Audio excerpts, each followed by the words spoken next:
एक सेकंड देखिए, एक और खास मेहमान अब हमारे साथ जुड़े हैं। मैं स्टूडियो से बाहर दर्शकों को लेकर चल रही हूं। इस वक्त हमारे साथ बेहद खास मेहमान आचार्य लोकेश मुनि जी मौजूद हैं। और आचार्य लोकेश मुनि जब मौलाना अरशद मदनी ये तमाम बातें कह रहे थे वहीं मंच पर मौजूद थे। आचार्य लोकेश मुनि जी, ऐसे सुनने में मौलाना अरशद मदनी का बयान कि साहब ओम अल्लाह बराबर है, लगता है कि ठीक है, यही तो हम कहते आए, ईश्वर अल्लाह तेरो नाम। तो फिर इस पर आपत्ति क्या थी सर? आपने मंच छोड़ने का फैसला क्यों लिया, जरा ये बताइए दर्शकों को। नहीं, मैं आपसे निवेदन करूंगा, हम सबको निमंत्रण मिला था सद्भावना सम्मेलन का, ठीक है। और हम सर्वधर्म के सारे संत वहां गए थे और सबने अपनी अपनी स्पीच रखी थी, जोड़ने वाली, समाज में समरसता पैदा करने वाली, देश की एकता अखंडता को बनाने वाली। लेकिन उस बीच में बुजुर्ग मदनी जी जो सहारनपुर से आए, उन्होंने जिस तरह से आदम, अल्लाह, मन्नू और उनको करके जो प्रतिपादित करने की कोशिश की कि जैसे कोई इस्लाम से ही सब कुछ निकला हो, तो ये गलत बात है। ये कहना जो है, मैं कहता हूं सबको धार्मिक स्वतंत्रता है, अपनी इबादत के अनुसार धर्म का पालन करें, अपने धर्म को बढ़ाएं। लेकिन ये कहना कि उस समय राम भी नहीं थे, शिव भी नहीं थे, और उन्होंने जिस तरह प्रतिपादन किया, आप पूरा वक्तव्य सुनिएगा, और मैंने अकेले ने विरोध नहीं किया, सर्वधर्म के तमाम संत। फ्रीडम ऐप से सीखकर आप कड़कनाथ मुर्गियों का पालन करते हैं क्या? अगर ऐसा है तो आप अपनी मुर्गियों को 1 करोड़ फ्रीडम ऐप के जो ग्राहक हैं उन्हें बिना किसी खर्चे के आप उसे बेच सकते हैं। क्या ऐसा हो सकता है कि सबको ठीक से सुनाई नहीं दिया? ठीक है। उसमें हिंदू परंपरा के, सिख परंपरा के, बौद्ध परंपरा के, जैन परंपरा के, मुझे लगा कि ये सनातन परंपरा के ऊपर आक्षेप है, हिंदू परंपरा पर जो है लांछन है, प्राचीन जैन परंपरा पर, बौद्ध परंपरा पर। इसलिए मैंने बड़े अदब से प्रतिकार करते हुए उनको शास्त्रार्थ का न्योता दिया, दावत दी कि आप आइए, मैं चर्चा करूंगा आपसे, आप मुझे सहारनपुर बुलाइए, मैं वहां पर आऊंगा। लेकिन ये कहना कि सब कुछ इस्लाम से निकला है, ये गलत बात है। आप जानते हैं 24वें तीर्थंकर महावीर, पहले तीर्थंकर ऋषभ हुए, कितना प्राचीन है, सारा देश इतिहास जानता है। ऋषभ के पुत्र भरत के आधार पर भारतवर्ष को सभी जानते हैं, बाहुबली को जानते हैं। ऐसे में ये कहना और किसी को जाहिल कहना और हमारी मौजूदगी में ये कहना कि ये भी ऐसा कह रहे हैं, ये गलत बात थी। उससे जो है नफरत बढ़ती। मैंने समाज की समरसता के लिए, समाज में नफरत न बढ़े, उसके लिए स्टैंड लिया। हमारी जो लाखों की पब्लिक गुमराह न हो, इसलिए स्टैंड दिया। सनातन की रक्षा के लिए, हिंदू धर्म की रक्षा के लिए, जैन बौद्ध सिख धर्म की रक्षा के लिए स्टैंड लिया, और सभी संतों ने सर्वसम्मति से स्टैंड लिया था। तो मतलब आप ये कह रहे हैं कि जो मौलाना अरशद मदनी का बयान है, वो बयान इस रूप में था कि साहब इस्लाम ही सबसे बड़ा धर्म, सबसे बड़ा सत्य, और बाकी धर्मों को नीचा दिखाने की कहीं ना कहीं एक उसके पीछे मंशा छिपी हुई आपने महसूस की, यही कह रहे हैं आप आचार्य जी?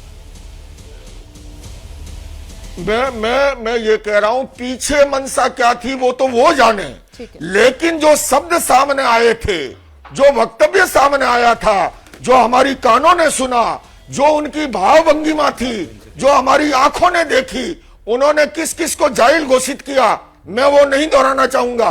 अरे मोहन भागवत हमारी भारतीय संस्कृति के ज्योतिर्धर है, उस तरह से जो है। और जहां पर यह कहना कि राम भी नहीं, शिव भी नहीं, और सब कुछ उस तरह से प्रतिपादित करना, मैं फिर से कहूंगा, जब हमारा देश आजादी का अमृत महोत्सव बना रहा है, G20 की अध्यक्षता कर रहा है, वसुधैव कुटुंबकम का संदेश हमें पूरी दुनिया को देना चाहिए।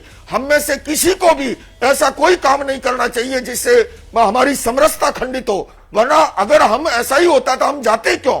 हम तो सद्भावना सम्मेलन में गए थे, सद्भावना को बढ़ाने के लिए, प्रेम भाईचारे को बढ़ाने के लिए। वहां पर ऐसी बात आई, अचानक हमें ये स्टैंड लेना पड़ा, और सभी संतों ने एक मत से स्टैंड लिया। मैं फिर से अपील करता हूं कि आइए हम सब मिलकर के हम अपने देश को मजबूत बनाएं, हमारे समाज को समृद्ध बनाएं। हमारे प्रधानमंत्री जी ने पिछले दिनों अपील की थी कि ऐसा कोई बयान न दें। ठीक है, आचार्य लोकेश मुनि, सर्वधर्म सद्भाव सम्मेलन को क्या राजनीतिक फायदा लेने का एक मंच बनाने की कोशिश आपको नजर आती है इस बयान के जरिए? नहीं, इस बयान के जरिए इतना अवश्य नजर आता है कि भला ये क्या बात थी, ये क्या एजेंडा था कि सारे धर्मों को नीचा दिखा करके अपने धर्म को सर्वश्रेष्ठ बताने के लिए उस तरह से इतना लंबा वक्तव्य दिया जाए। ये सद्भावना सम्मेलन नहीं हो सकता। इसलिए हमें विरोध करना पड़ा। मेरी नजर में धर्म जोड़ना सिखाता है, तोड़ना नहीं सिखाता। धर्म के क्षेत्र में हिंसा, घृणा, भय, नफरत का कोई स्थान नहीं है। और मेरा यह भी मानना है, पर्यावरण प्रदूषण से भी वैचारिक प्रदूषण ज्यादा खतरनाक होता है। लाखों की भीड़ थी, उनके मन में जो संदेश जाता, उससे बचाने के लिए समाज को अब मैंने सनातन की अस्मिता के लिए, हिंदू धर्म की अस्मिता के लिए, जैन बौद्ध सिख धर्म की अस्मिता के लिए हमने ये स्टैंड लिया, सर्वसम्मति से स्टैंड लिया। और हमें अपने फायदे के लिए ऐसा कोई काम नहीं करना चाहिए। हमारे देश तेजी से आगे बढ़ रहा है, पूरी दुनिया आशा भरी निगाहों से देख रही है। ऐसे के अंदर हमारा देश कैसे मजबूत बने, देश बचेगा तो हम बचेंगे, हमारा समाज में अधिक समरसता कैसे हो, यह प्रयत्न हमको करना चाहिए। और ऐसे प्रयत्न जहां भी होंगे हम उसका स्वागत करेंगे। बहुत बहुत धन्यवाद एबीपी न्यूज के लिए समय निकालने के लिए। आचार्य लोकेश मुनि को आप सुन रहे थे। आचार्य लोकेश मुनि उसी मंच पर मौजूद थे जहां पर मौलाना अरशद मदनी ने वो बयान दिया था जिसको लेकर इस वक्त हम चर्चा कर रहे हैं। सभी खास मेहमान यहाँ स्टूडियो में मेरे साथ मौजूद हैं। अब जो बात सामने निकल कर आ रही है, सर एक सेकंड, अपनी बारी का इंतजार कर लीजिए, मेरा इंतजार कर लीजिए। मैं किसके पास सवाल लेकर जा रही हूँ, प्लीज डॉक्टर शोएब जमाई। मुझे लगता है साजिद रशीदी साहब को आना चाहिए। साजिद रशीदी साहब, आपने सुना आचार्य लोकेश मुनि ये कह रहे हैं कि साहब वो जो बयान मौलाना अरशद मदनी का, वो बयान ऐसा था कि बस सिर्फ और सिर्फ इस्लाम ही सबसे बड़ा धर्म, बाकी सब धर्मों को कहीं ना कहीं नीचा दिखाने की एक कोशिश, जिस वजह से मंच छोड़ने को मजबूर हुए बाकी धर्मगुरु। देखिए, एक तो इन्होंने टीवी पर बैठकर एक बहुत बड़ा झूठ बोला कि सर्वसम्मति से मेरे साथ लोगों ने वर्कआउट किया।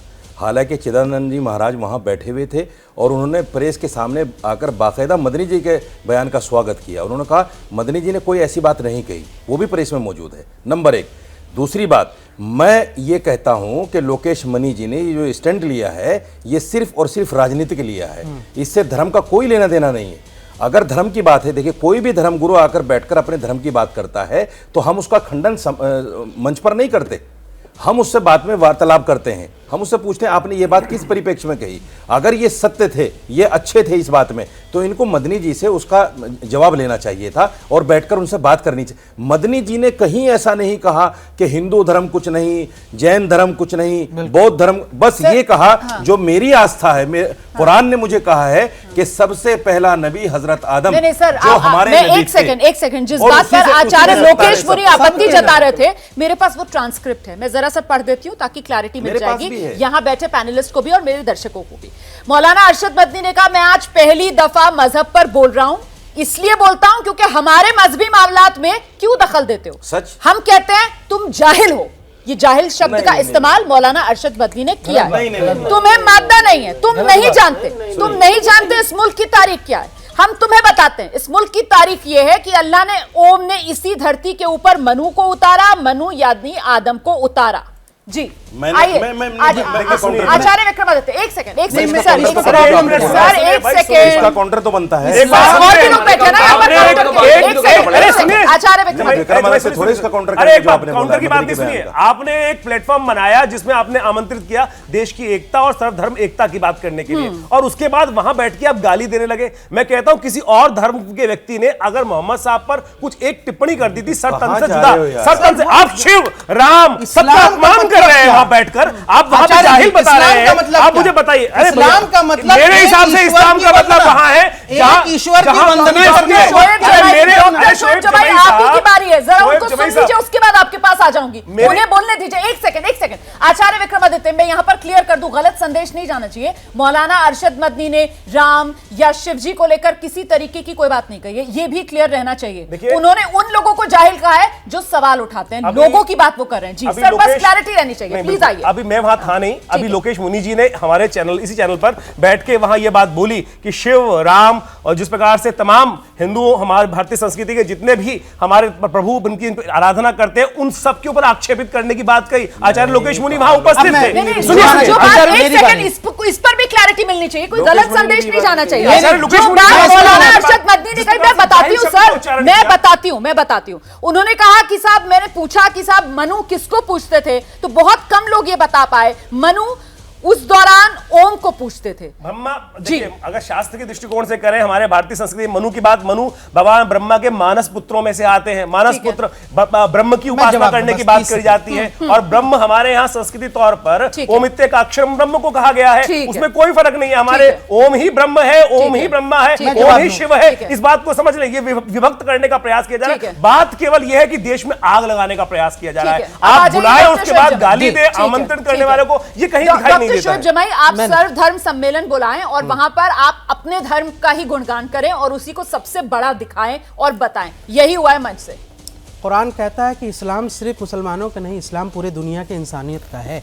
इस्लाम का मतलब कि वक्त के नबी की मानना और एक ईश्वर की इबादत करना, वंदना करना, यानी एक अल्लाह की बात। एकम ब्रह्मा द्वितीय नास्ति किंचित नास्ति नास्ति, यही वेद का भी सार है। सवाल ये है कि इस्लाम, सर सुन लीजिए, मैंने आपको, इस्लाम जो है, इस्लाम जो है सारे सार को लेकर के आता है।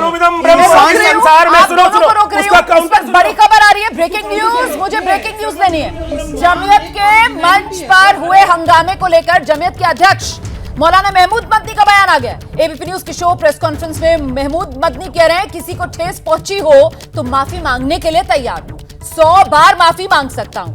मौलाना मदनी ने यह भी कहा है कि वो आरएसएस से डिबेट के लिए भी तैयार है। मौलाना महमूद मदनी के साथ पूरी बातचीत एबीपी न्यूज पर आपको दिखाएंगे शाम 7:30 बजे। शिवम का रुख करूंगी मैं जल्दी से। अब शिवम, अरशद मदनी साहब एक बयान देते हैं जिसके बाद ये पूरा विवाद खड़ा होता है। हम भी यहाँ पर एबीपी न्यूज पर इसको लेकर चर्चा कर रहे हैं, और अब मौलाना महमूद मदनी, एबीपी न्यूज पर हम वो शो दिखाएंगे शाम 7:30 बजे, प्रेस कॉन्फ्रेंस, जिसमें वो साफ तौर पर कह रहे हैं कि अगर भावनाएं आहत हुई हैं, मैं माफी मांगने को तैयार। बात ही खत्म है। उनको खुद लगा कि कहीं ना कहीं वो चीजें हुई हैं, तभी तो आकर बोले। शिवम भी आदम से है, हम भी आदम से हैं, सब आदम से हैं। अगर आप इन्हें ऐसे ही कराना तो करा लीजिए, और ओरिजिनलिटी इस्लाम है, इसलिए आप जो भटक गए हैं वो घर वापसी करिए। हम आदम से नहीं, जो भटके हैं वो बात है। मेरी आवाज और सबके से बहुत लंबा आप क्यों डोमिनेट करना चाहते हैं? आप क्यों डोमिनेट करना चाहते हैं? आप क्यों ये थोप रहे हैं? जो भटक गए वो घर वापसी कर लीजिए। नहीं, जात पात ऊंच नीच नहीं मानते, आवाज कम कर दीजिए, हाथ जोड़ के इबादत कर लीजिए। मैं इस्लाम की ओरिजिनलिटी वो आदि अनादि काल। आवाज कम कीजिए, जल्दी से मौलाना सलीश के पास लेकर चलेंगे। मौलाना सलीश आइए। आप ऐसे करके हाथ जोड़ के इबादत कर लीजिए ना, हम मान जाएंगे। हाँ। हम आदम की संतान हैं। आप हाथ जोड़ के इबादत करिए ना, जल्दी आइए मौलाना सलीश। पहले खामोश करवाइए इनको, डिबेट इनको खामोश कराइए। पहले खामोश कराइए कि सब लोग खामोश रहें। धर्म का देखिए, धर्म का क्या उद्देश्य है, आपको समझ आ गया किस पर बोलना है, और भारत में कितनी धार्मिक स्वतंत्रता है। सर आपको समझ आ गया किस पर बोलना है। इसको सभी धर्म के लोगों ने स्वीकार किया।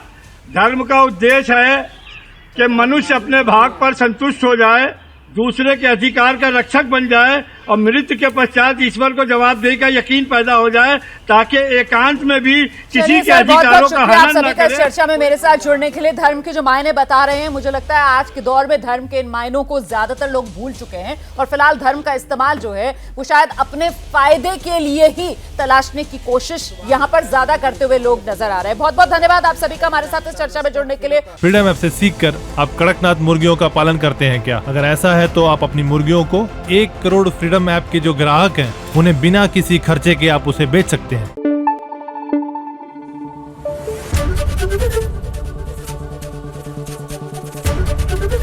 एबीपी न्यूज आपको रखे आगे।